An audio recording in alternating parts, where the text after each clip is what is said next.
ക്യൂട്ടല്ലേ? ഇതിനു വേണ്ടി നിക്കണ നോക്കിക്കേ. കയ്യും കാലം കണ്ടപ്പോ പേടിയാണ്, പക്ഷെ ദേട്ടൻ ചാടിക്കൊടുത്തു. അതിന്റെ പുറകെ കുഞ്ഞിനും ചെന്നു.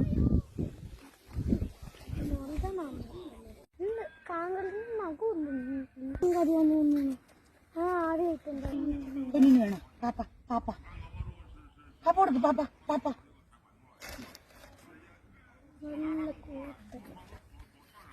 മതി. പേടിയൊക്കെയാണ്. കുടു ഇങ്ങനെ തൊട്ടും തടവിയൊക്കെ നോക്കും. പക്ഷെ അത് ഭയങ്കര ക്യൂട്ട് ആനിമലാണ്, കടിക്കൊന്നുമില്ല കേട്ടോ. കുടു അങ്ങനെ ധൈര്യമൊക്കെ ആർജിച്ച് സുന്ദരന്മാർക്ക് ഭക്ഷണം കൊടുക്കാൻ പോയേ.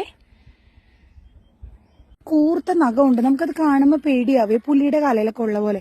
പക്ഷെ അതിനങ്ങനെ വേദനയൊന്നും എടുക്കത്തില്ല കേട്ടോ. അവരിങ്ങനെ ഫുഡ് കടിച്ചു പിടിക്കാൻ വേണ്ടി മാത്രം അത് കൊണ്ടുവരുന്നത് കേട്ടോ. ഓപ്പൺ സ്പേസിൽ ഇതുപോലെ ആനിമൽസിനെയൊക്കെ നന്നായിട്ട് അവർ കെയർ ചെയ്യുന്നു. നോക്കിക്കേ, എല്ലാം ഓപ്പൺ സ്പേസിൽ നമുക്ക് ഫീഡ് ചെയ്യാം. എന്ത് വൃത്തിയായിട്ട് ഇതുപോലെ നാച്ചുറൽ അറ്റ്മോസ്ഫിയർ അവർ മെയിൻറ്റെയിൻ ചെയ്യുന്നതെന്ന് നോക്കിക്കേ. ഫുഡ് നമ്മൾ കോഴിക്കൊക്കെ കൊടുക്കണ പോലത്തെ ഒരു തരം തിരിയും, പിന്നെ ഇതുപോലെ പുല്ലുവാണേ. കേട്ടിട്ടേ ഉള്ളത് അമ്മ കങ്കാരു കുഞ്ഞിനെയും തൂക്കിക്കൊണ്ട് നടക്കണ നോക്കിക്കേ. കഴിഞ്ഞ എന്നേക്കാൾ നീളം കാണുവേ.